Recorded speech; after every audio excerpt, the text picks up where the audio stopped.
നമസ്കാരം. Raf talks ഫുട്ബോളിലേക്ക് ഏവർക്കും സ്വാഗതം. വരുന്ന യുവേഫ നാഷൻസ് ലീഗിൽ 2 മത്സരങ്ങളാണ് വമ്പന്മാരായ പോർച്ചുഗൽ കളിക്കുന്നത്. ആദ്യ മത്സരത്തിൽ ക്രൊയേഷ്യയാണ് അവരുടെ എതിരാളികൾ. സെപ്റ്റംബർ 6-ാം തീയതി അർദ്ധരാത്രി ഇന്ത്യൻ സമയം 12:15 ഈ ഒരു മത്സരം നടക്കുക. പിന്നീട് സ്കോട്ട്ലൻഡിനെയാണ് പോർച്ചുഗൽ നേരിടുക. സെപ്റ്റംബർ 9-ാം തീയതി രാത്രി ഇന്ത്യൻ സമയം 12:15 ഈ ഒരു മത്സരം നമുക്ക് കാണാൻ കഴിയുക.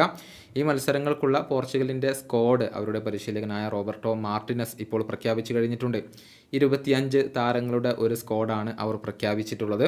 ക്രിസ്ത്യാനോ റൊണാൾഡോ അടക്കമുള്ള പല പ്രധാനപ്പെട്ട താരങ്ങളും ഈ ഒരു ടീമിൽ ഇടം നേടിയിട്ടുണ്ട് എന്നുള്ളതാണ്. ഏതായാലും നമുക്ക് ആ ഒരു സ്ക്വാഡ് പരിശോധിക്കാം. ഗോൾ കീപ്പർമാരായിക്കൊണ്ട് ഡിയഗോ കോസ്റ്റ, അതുപോലെ ഹൊസേസ, അതുപോലെ തന്നെ റൂയി സിൽവ എന്നിവരാണ് വരുന്നത്.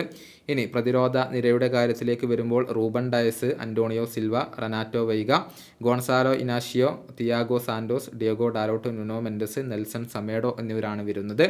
മധ്യനിരയുടെ കാര്യത്തിലേക്ക് വരുമ്പോൾ Joao Palhinha, Joao Neves, Vitinha, Bruno Fernandes, Bernardo Silva, Ruben Neves, Joao Felix, Francisco Trincao, Pedro Goncalves എന്നിവർ വരുന്നു. അതുപോലെ തന്നെ മുന്നേറ്റ നിരയിൽ റഫേൽ ലിയാവയുണ്ട്. അതുപോലെ തന്നെ ജിയോവാനി ക്യുവാൻഡയുണ്ട്, സ്പോർട്ടിംഗ് സിപിയുടെ താരമാണ്. Pedro Neto, Cristiano Ronaldo, Diogo Jota എന്നിങ്ങനെയാണ് വരുന്നത്. ഇങ്ങനെ 25 താരങ്ങളുള്ള ഒരു സ്ക്വാഡാണ് ഇപ്പോൾ റോബർട്ടോ മാർട്ടിനസ് പ്രഖ്യാപിച്ചിട്ടുള്ളത്.